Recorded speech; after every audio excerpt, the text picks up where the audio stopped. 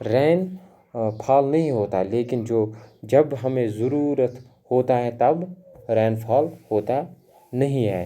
Increased frequency of storms, جو storms زیادہ تر آتے ہیں، آپ نے دیکھا ہوگا آج کل بہت سے جو ہے نیچرل ڈیزاسٹر آتے ہیں جس میں سٹارمز بھی ہے، ڈراٹس بھی آتے ہیں۔ ڈراٹس سے کہ پانی جو ہے سرفیس واٹر جو ہے وہ کم ہوتا ہے، اینڈ فلڈز بھی آتے ہیں۔ Increased atmospheric carbon dioxide concentration, یا جو کاربن ڈائی آکسائڈ کی کنسنٹریشن انکریز ہوتی ہے، sea level rise could also affect wetlands. اگر سی لیول بھی انکریز ہوئی تو وہ بھی ویٹ لینڈس کو جو ہے افیکٹ کر سکتا ہے۔ تو کلائمیٹ چینج سے بھی تھریٹ ہے ویٹ لینڈس کو۔ پھر ہے dredging, the removal of material from a wetland اور river bed. Dredging of streams lowers the surrounding water table and dries up adjacent wait lands.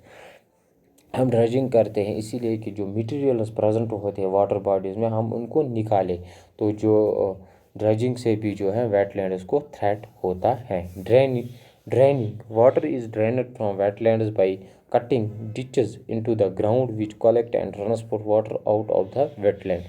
This lowers the water table and dries out the wetlands.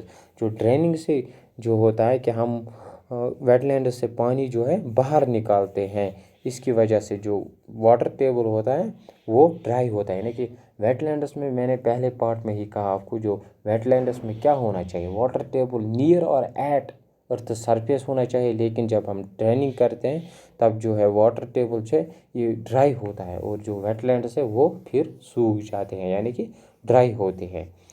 Introduced species, Indian wetlands are threatened by exotic introduced plant species such as water hyacinths and salvinia. جو Indian wait lands ہے یہ threat کیے گئے ہیں exotic introduced plant species, جو باہر سے لائے گئے ہیں، فارن سے لائے گئے سپیشیز، ان سے ویٹ لینڈس کو تھریٹ ہے۔ جیسے کہ واٹر ہائیناسس جو ہیں یہ لایا گیا ہے، اور سالوینیا سے بھی ویٹ لینڈس کو خطرہ ہے، یعنی کہ واٹر ہائیناسس اینڈ سالوینیا سے جو ہے ویٹ لینڈس کو خطرہ ہے۔ They clog waterways and compete with native vegetation.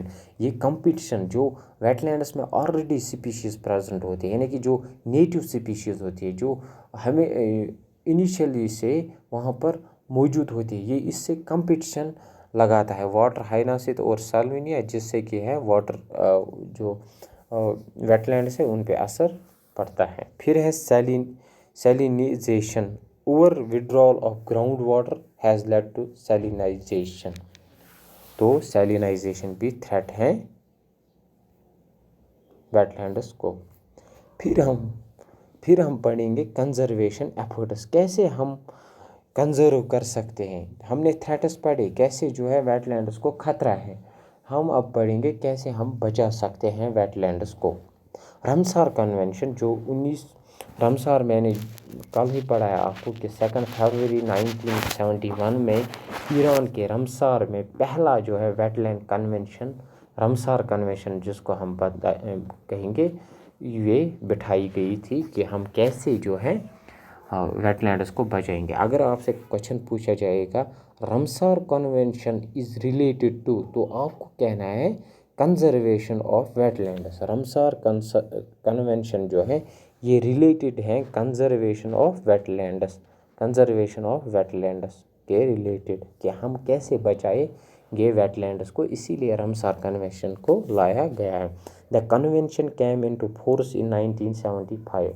پہلی بار جو ہے میٹنگ اس پہ ہوئی کہ ہم کیسے ویٹ لینڈس کو بچائیں گے 2 فروری 1971 میں۔ پھر ایک میپ جو ہے یعنی پلان کیا گیا ہے کہ ہم جو ہم آگے دیکھیں گے کیا کیا پلرز تھے اس کنونشن میں۔ تو 1971 میں پہلی بار جو ہے میٹنگ بلائی گئی، لیکن 1975 میں ہے جو یہ کنونشن تھا یہ فورس میں آ گیا۔ The convention's mission is the conservation and wise use of all wetlands through local and national actions and international cooperation۔ تو کنونشن کا مشن یہ تھا کہ ہم کیسے ویٹ لینڈس کو بچائیں گے، یہ لوکلی بھی تھا، نیشنلی بھی تھا اور انٹرنیشنلی بھی تھا، کہ ہم کیسے ویٹ لینڈس کو بچائیں گے۔ تو آپ سے پوچھا جائے گا کہ رمسار کنونشن کا ایم کیا تھا؟ تو ان کا ایم یہی تھا کہ ہم کنزرو کیسے کریں گے ویٹ لینڈس کو، یعنی بچائیں گے کیسے، as a contribution towards achieving sustainable development throughout the world. تو 3 pillars of the convention are, کیا تین جو ہے پلرس تھے اس کنونشن کے، یہ ہم پڑھیں گے کہ کنونشن میں کیا کیا بتایا گیا ہے کہ ہم کیسے ویٹ لینڈس کو بچائیں گے. Work towards the wise use of all their wetlands, تو یہ بتایا گیا ہے کہ ہم پہلے ہی جو کام کریں گے ویٹ لینڈس پہ کام ہم کریں گے، یعنی work towards the wise use of, ہم اچھی طرح سے یوز کریں گے ان ویٹ لینڈس کا. Designate suitable wetlands for the list of wetlands of international importance the Ramsar list and ensure their effective management. تو انہوں نے ایک رمسار لسٹ نکالا کہ رمسار لسٹ میں ہم رکھیں گے سبھی ویٹ لینڈس کو، تو ہم ان کو کیئر کریں گے. Cooperate internationally on transboundary wetland, shared wetland systems and share species. تو انہوں نے یہ بھی کہا کہ ہم ٹرانس باؤنڈری ویٹ لینڈس کو یعنی کوآپریٹ ہم کریں گے انٹرنیشنلی، یعنی کہ انٹرنیشنلی سبھی کنٹریز نے، جو بھی کنٹریز اس میں موجود تھے، انہوں نے یہی بتایا کہ ہم ہر ایک کو مدد کریں گے کہ ویٹ لینڈس کو بچانے میں. تو share transboundary wetlands یعنی کہ کوآپریٹ ہم کریں گے. شیئرڈ ویٹ لینڈس سسٹم، ہم شیئر کریں گے ویٹ لینڈ سسٹم کو. اور شیئرڈ سپیشیز، ہم سپیشیز کو بھی شیئر کریں گے. اگر کسی ویٹ لینڈ میں کسی سپیشیز کی کمی ہے تو ہم ان سپیشیز کی جو ہے شیئر بھی کریں گے. انڈیا ہیز 27 رمسار سائٹس، یہ پوچھا جائے گا آپ سے، یہ امپورٹنٹ ہے. انڈیا میں جو ہے 27 رمسار سائٹس ہیں which are the wetlands of international importance. یہ 27 رمسار سائٹس جو ہے ان کی جو ہے انٹرنیشنل امپورٹنس ہیں. تو آپ کو یاد یہی رکھنا ہے کہ انڈیا میں 27 رمسار سائٹس ہیں. اس کے بعد ہے مونٹریکس ریکارڈ. ہم جانیں گے کہ مونٹریکس ریکارڈ ہے کیا. مونٹریکس ریکارڈ ہمیں پڑھنا ہے ابھی. It is maintained as part of the Ramsar list. یہ ہے ایک پارٹ، مونٹریکس ریکارڈ جو ہے یہ پارٹ ہے رمسار لسٹ کا. Montreux record is a register of wetland sites on the list of wetlands of international importance where changes in ecological character have occurred or occurring or are likely to occur as a result of technological developmental pollution or other human interference. Montreux record کا یہی یعنی کہ مقصد تھا کہ ہم دیکھیں گے انٹرنیشنلی کہیں پہ جو ہے کسی ویٹ لینڈ کو تو خطرہ نہیں ہے، یعنی کہ کیا اگر کسی ویٹ لینڈ کو خطرہ ہے دنیا میں، ورلڈ میں اگر کسی بھی ویٹ لینڈ کو خطرہ ہے تو ہم اس کو لسٹ میں لائیں گے. تو یہ جو ہم سمپلی کہیں گے جو مونٹریکس ریکارڈ تھا یہ تھا list of threatened and vulnerable wetlands. List of جو مونٹریکس ریکارڈ تھا یہ تھا لسٹ آف تھریٹنڈ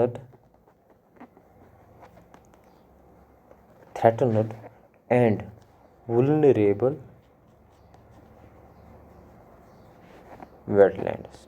یہی اس کا مقصد تھا، یعنی کہ جو مونٹریکس ریکارڈ تھا یہ تھا لسٹ کہ اگر کسی بھی ویٹ لینڈ کو خطرہ ہے تو ہم اس کو مونٹریکس ریکارڈ میں لائیں گے.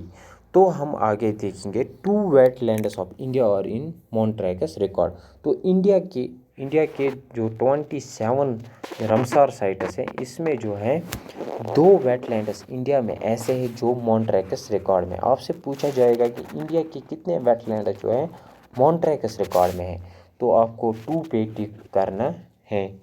کیا کون سا ہے یہ بھی آپ کو یاد رکھنا ہے.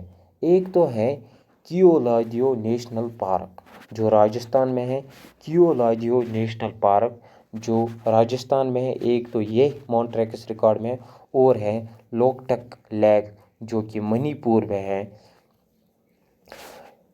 اگر آپ سے پوچھا جائے گا کہ مونٹریکس ریکارڈ میں انڈیا کی کتنے ویٹ لینڈز ہیں تو 2 ہیں. کون سا ہے؟ کیولادیو نیشنل پارک جو کہ راجستھان میں ہے، پھر ہے لوکٹک لیک جو کہ منی پور میں ہے.